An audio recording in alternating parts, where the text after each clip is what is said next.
Okay, so just to continue the lesson 3, this is the last part. So hopefully you've seen. Firstly, we looked at we looked at a hand and we planned some play. I demonstrated on another piece of software how declarer might not play that contract correctly.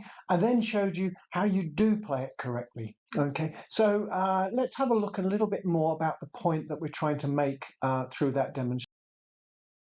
Hopefully, the point that you'll understand from having seen what we've just done with that particular hand is that um, this is all about how you play your spade combination on that hand. Okay, and the key thing here is that we don't want to block the suit. If we play it incorrectly and we play initially we play the 5 to the ace and then win the second trick with the king, we're stuck in the west hand and there is no entry to get to the remaining winners in dummy. So we've done what they call block the suit. We've blocked the suit. Everybody will come across this when they play bridge and they're as they start to learn bridge. We've all blocked suits and we'll all continue to block suits. But this is a problem that we can try and avoid. And the thing to remember is this: simply that when you've got a combination like this where you've got winners in both hands, the top tip here, and generally it's always best to play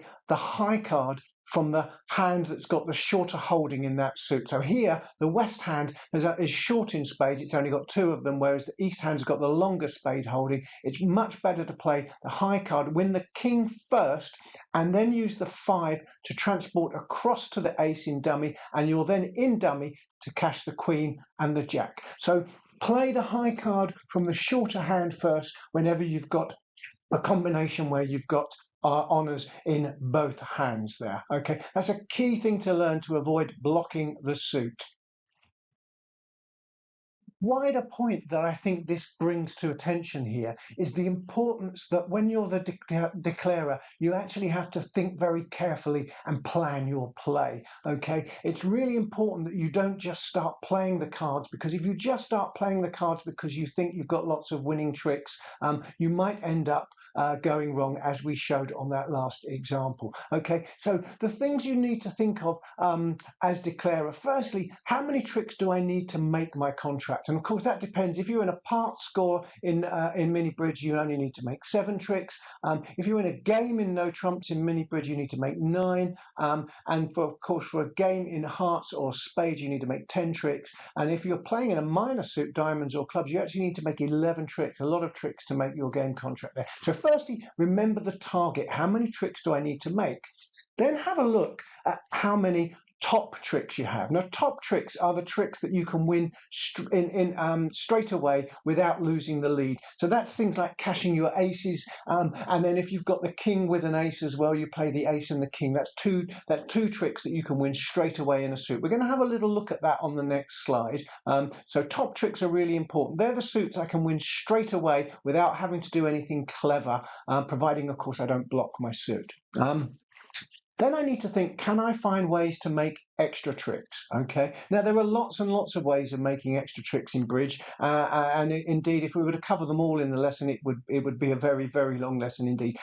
So for now, we're just going to concentrate on one, which is something we're going to look at, which is forcing out opponents' high cards. Okay. Another one that you have already used, if you were with us in lesson 2, you've already used trumping, and often you can trump the opponent's winners to make extra tricks as well. Okay, so that's another technique for making extra tricks, but we're not going to cover that one in this lesson. Okay, and lastly, you should always think about what can go wrong. And of course, we've just seen an example of what can go wrong. Okay, so that's things like, do I need to be careful not to block a suit? Do I need to play a suit in a particular order so that I'm always in the right hand to be able to reach the cards I want to play? Or more importantly, when you're playing in a trump contract, will the opponents be able to trump my high cards? How do I stop that? Okay, and we'll cover that, of course. Okay, so those are some of the things you need to think about. The key thing is, don't just start playing. Actually try and go through this process to work out how many tricks you need, how many tricks have you got easily available, can you find ways to make extra, and what are the pitfalls on the hand. If you start doing that, that's really good discipline, and your bridge will improve very quickly, and you'll find you'll make a lot of contracts. So I want to illustrate this concept of top tricks, and let's just look at some combinations. So firstly, there's a few examples I'm going to show here where I'm going to show you declarers cards in a particular suit and dummies cards in that same suit. And we're just going to ask ourselves, how many tricks can we win with those cards? So let's look at the first example. Here, if declarer's got 3 hearts, the ace, 4 and the 2, and they've got 3 small hearts in dummy, how many tricks are they likely to be able to win there? Well, it's just one. You're going to win the ace. That's a top trick there. You're guaranteed to win the ace, but you're not likely to win any more hearts, of course. Okay. Similarly, let's look at this suit. Let's imagine we've got this club holding in declarer and dummy's got 3 small ones. Here we've got the ace and the king, so we're likely to make 2 tricks. But after we've won the ace and the king, we're not likely to be able to win any more club tricks. So we've really only got 2 top tricks there, the ace and the king.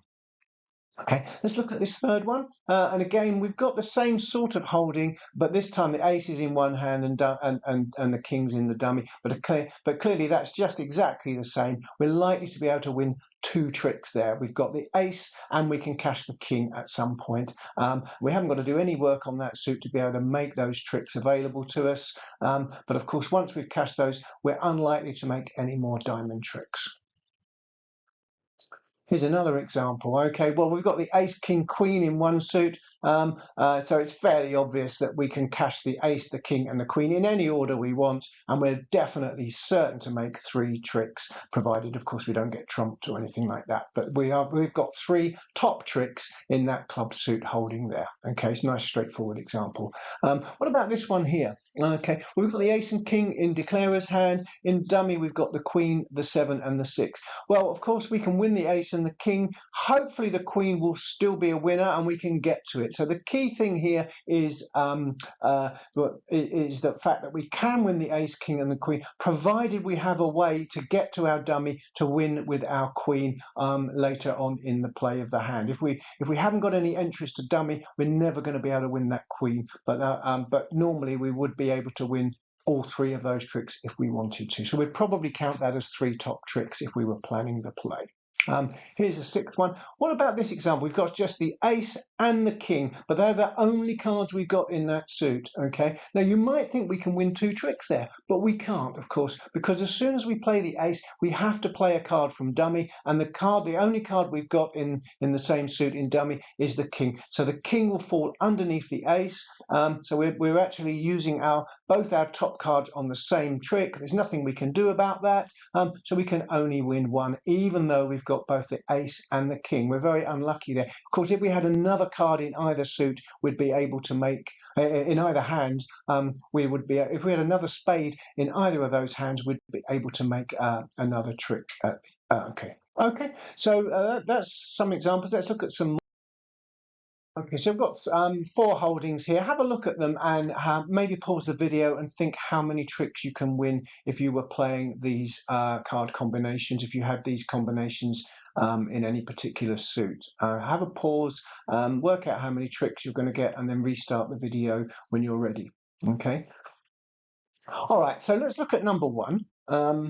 So number 1, we've clearly got the ace, the king, the queen, and the jack. We've got no problem blocking the suit here because we've got plenty of small cards to get across to play our trick. So we can basically play the ace, king, queen, jack in any order we like, and we will win. We're guaranteed to make 4 top tricks in that heart suit. Okay. What about this holding here, number 8? We've got the queen and jack in one hand and the ace and king in another hand. So this is very similar to the last example on the previous slide. It looks like we might have 4 tricks because we've got the 4 top cards, but actually, of course, whenever we play the ace, we're going to have to play one of either our queen or our jack from our own hand. And when we play the king, we're going to have to play the other card from our own hand. So our honours will clash on the same trick here. We will only actually win tricks with the ace and the king. So we can only make 2 tricks. When the ace and the king are played, the queen and the jack will also have to be played and will fall on the same trick. So we're only actually going to make 2 top tricks from that holding, even though we've got the 4 top honours in the suit. Okay, the slightly more complicated example, which is actually leading itself towards the next thing we're going to cover in this lesson. So here we've got a situation, we don't have the ace, we've got the king, the queen, and the 2 in one hand, we've got the jack, the 9 and the 7 in another hand, in dummy. Okay, so clearly we haven't got any top tricks on here, we can't win any tricks straight away, but if we keep playing diamonds, the opponents will win the ace. They can choose to win the ace and beat either the king, the queen, or the jack. It doesn't matter which one they want to beat. But as long as we play our honours separately, the defence will win the ace, but both 2 of our other top honours will be promoted. They will then become winners. Okay, so we can always win 2 here. So, for example, when the king is played, the defenders might well win the ace, but now our queen and our jack will be promoted. So there's a way we've made extra tricks. We didn't have any top tricks in diamonds at all, but we've managed to use our diamonds to make 2 more tricks. Okay, we'll have a look at that on another slide in a minute. Okay, similarly, a slightly more complicated example. Here we've got a club suit. We've got 4 clubs in hand. We've got the queen 10 9 4, and in the dummy we've got the jack 7 3 2. And again, as you can see, if we keep playing clubs and because we have got a sequence of queen 10 9, queen jack 10 9, we've got 4 of the top 6 honours here. If we keep playing clubs, the defenders will win the ace and they'll win the king, but ultimately we will take 2 tricks in that suit. Okay, so just keep playing the clubs. It will force out the ace and the king. The defenders will win the ace and the king, but our queen and our jack, or 2 other tricks, will be promoted for us there. Okay, so you can definitely guarantee yourself 2 tricks with that holding. Yeah, so just some other examples to show this concept of forcing out defenders' high cards. So a lot of the hands that we're going to play in the lesson today will involve forcing out the defenders' high cards to promote our own high cards. So let's have a look at that. Here's an example here. If this was our holdings I'm only showing the diamonds in this particular hand, but if this was our holdings in diamonds, clearly if we keep playing diamonds, the defenders will win the ace, but we would guarantee to win 2 tricks here. If we play the 2 towards the king and the defense and the defense win the ace, we've still got the queen and the jack to win. And as long as we play honours separately, we are guaranteed to make 2 tricks in diamonds. Okay, and similarly, here's an example in the club suit. Here we've got the king, queen, jack. We also hold the 10. So if we start off playing a small club towards either our jack, queen, or king, the ace will beat one of those cards, but ultimately we're still going to win our queen, our jack, and our 10. We're guaranteed to make 3 tricks. So that's a common way of making tricks in bridge. When you might not have the top cards in the suit, but if you keep playing on that suit, you will force out the ace and make your other cards winners. And that's a great way of making winning tricks when you can't see how to make your contract.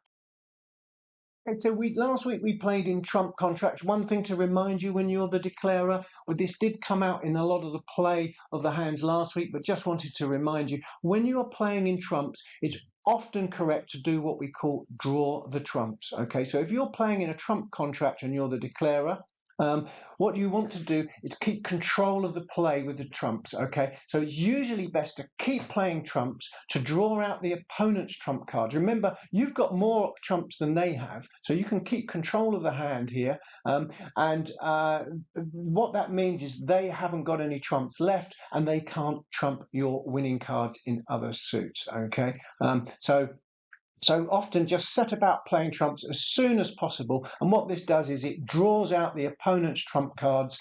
They don't have any left. You will have some left because you've got more trumps than they have. And you should do that even if the defenders have got the highest cards in the trump suit. Okay, you must still do that. It's still normally right to do that. Okay, now the caveat here is usually. Okay, in actual fact, there are many hands you'll come across in bridge in trump suits where actually it's not correct to draw trump straight away. But Those are much more advanced hands. That you might come across them if you start looking at books or newspaper articles. But for now, all of the hands that we're going to play are much simpler hands, and it's normally always correct to draw trumps. So we would always be telling you to draw the trumps if you can. So whenever you're in a trump contract, keep playing trumps initially to get rid of the opponent's trump cards, so that you've then got control of the hand. They can't trump your winners, and that's the best way to use the trump suit in that situation. Okay, so just a quick recap on all we've covered during this lesson. Firstly, we must make a plan. We need to know what our target is. How many top tricks have we got? Are there ways to make more tricks, and what can go wrong? You need to start thinking about that before you play any cards when you are the declarer. If you do that rigorously, you'll find that it becomes a lot easier to make your contract. If you don't make a plan, don't be surprised if you don't make your contract. Okay, remember with trumps, as we've just stressed on the last slide, it's usually right to play the trumps to exhaust the defenders of their trump cards. So keep playing your trumps to get rid of the trumps in the defender's hand, because normally they don't have as many trumps as you do.